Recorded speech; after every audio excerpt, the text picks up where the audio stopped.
ہمارے بعض وہ ملنگ بابے جو ہوتے ہیں وہ کہتے ہیں جی نماز پڑھنے کا حکم نہیں دیا گیا، نماز قائم کرنے کا حکم دیا گیا ہے، ہم نے دل کے قائم کیا۔ یہ ان کی خود ساختہ توجیہ ہے۔ نماز قائم کرنے کا حکم اہل ایمان کو دیا گیا حضور کی وساطت سے، اور حضور علیہ السلام کو حکم دیا گیا کہ نماز قائم کریں۔ تو آقا کریم علیہ السلام سے بہتر اس کا مفہوم کون سمجھ سکتا ہے؟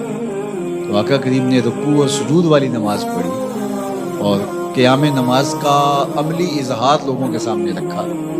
پھر اس کے اندر کیفیت کس قدر ہو تو یہ پھر جتنی قربت اللہ کی بندے کو نصیب ہوگی اس قدر وہ آگے بڑھتا چلا جائے گا۔ تو یہ باطل توجیہات یہ جاہل لوگوں کی، جس کے بدن سے بدبو کے ببوکے پھوٹ رہے ہوں اور جس کے جسم میں جوئیں پڑی ہوں اور جس نے 6 سال سے غسل نہ کیا ہو، وہ اس اعتماد سے کہہ رہا ہوتا ہے ہم نے قائم کی ہوئی ہے، ہم نے دل کی قائم کی ہوئی ہے۔ اللہ اکبر۔ تو یہ اس معاشرے میں ایسے لوگوں کو ماننے والے اور ایسے لوگوں کی باتوں کو غور سے سننے والے اور ان جاہلانہ باتوں کو معرفت کی باتیں قرار دینے والوں کی کمی بھی نہیں ہے۔ تو اللہ تعالیٰ جل شانہ سے ہدایت مانگنی چاہیے کہ اللہ ہمیں ہدایت کا نور نصیب کرے۔ تو اقامت نماز سے کیا مراد ہے؟ اس کی فرائض کے ساتھ ادا کرنا، یا پھر رکوع سجود تلاوت کا اتمام اور اس میں خشوع کا اور خضوع کا اظہار اور اس میں مکمل ڈوب جانا کہ گویا تم اللہ کی عبادت کر رہے ہو تو اس کو دیکھ رہے ہو۔ حضرت عثمان غنی رضی اللہ تعالیٰ عنہ فرماتے ہیں کہ جس نے صحیح وضو کیا، حضور علیہ السلام سے روایت کہ جس نے صحیح وضو کیا جس طرح میں نے وضو کیا ہے اور 2 رکعت پڑھی اور اس میں اس کو کسی غیر کا خیال نہ آیا تو اللہ تعالیٰ اس کے پچھلے سارے گناہ معاف کر دیتا ہے صرف 2 رکعت سے۔ لیکن اگر ساری نماز ہی خیالوں سے بھری پڑی رہی اور تصورات کہیں اور بھٹکتے رہے اور انسان کھڑا نماز میں ہے لیکن بہکتا کہیں اور رہا تو پھر وہ نماز کی صحیح اقامت نہیں ہوگی۔ تو اقامت صلاۃ سے مراد جو ہے وہ یا تو اس کو فرائض و واجبات کے ساتھ ادا کرنا، اور دوسرا مفہوم کے خشوع کے ساتھ پورے اراکین کا اعتدال اور اتمام، تو دونوں اس کے مفہوم بیان فرمائے۔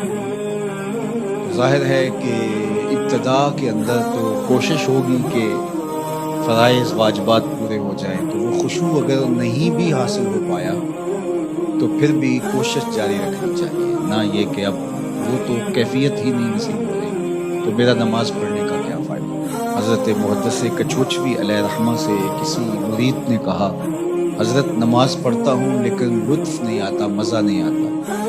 تو آپ نے اسے سوالیہ انداز میں پوچھا کہ اس کے باوجود بھی پڑھتے ہو؟ اس نے کہا جی وہ تو فرض ہے، پڑھتا تو ہوں۔ تو آپ جھومنے لگے، فرمایا واہ واہ، تمہیں مزہ نہیں آتا پھر بھی پڑھتے ہو؟ اس کا مطلب ہے تم مزے کے لیے نہیں اللہ کے لیے پڑھ رہے ہو۔ تو اگر لطف آ جائے، وہ کیفیت، وہ حظ، وہ تو بہت بڑی بات ہے، لیکن اگر نہیں بھی ہے تو اس کا فریضہ تو ہے اس کی طرف سے جو عائد ہوتا ہے، تو وہ شکل بنا کے تو کھڑے ہوں، وہ صورت بنا کے تو کھڑے ہوں، تو کسی دن وہ کیفیت بھی پیدا ہو جائے گی۔ خورش دے بدر را جو کب کو ہمام کہ یک روز افتد ہمائے بدام۔ سعدی شیرازی فرماتے ہیں کہ دانے ڈالتا رہے، چوگا ڈالتا رہے، کبھی کبوتر آئے گا، کبھی کوا آئے گا، کبھی کوئی اور فاختہ آ جائے گی، لیکن کسی دن وہ بھی آ جائے گا جس کے لیے تم یہ سب کچھ کر رہے ہو۔ تو اس لیے محنت کو جاری رکھو، کوشش کرتے رہو، تو ایک دن انشاءاللہ اس کیفیت میں بھی چلے جاؤ۔ دروازہ کھٹکھٹانا چھوڑنا نہیں ہے، دستک دیتے رہو، کبھی تو بوا کھلے گا نا، کبھی تو آواز آئے گی کھلا ہے دروازہ آ جاؤ اندر، پھر اندر سرور کی وادی ہوگی، کیف کا جہاں آباد ہوگا۔ اور آقا کریم نے ہمارے لیے آسانی پیدا فرما دی کہ اللہ کی عبادت اس طرح کرو کہ گویا تم اسے دیکھ رہے ہو، اور اگر یہ نہیں تو کم از کم یہ کیفیت تو ہو کہ وہ تمہیں دیکھ رہا ہے۔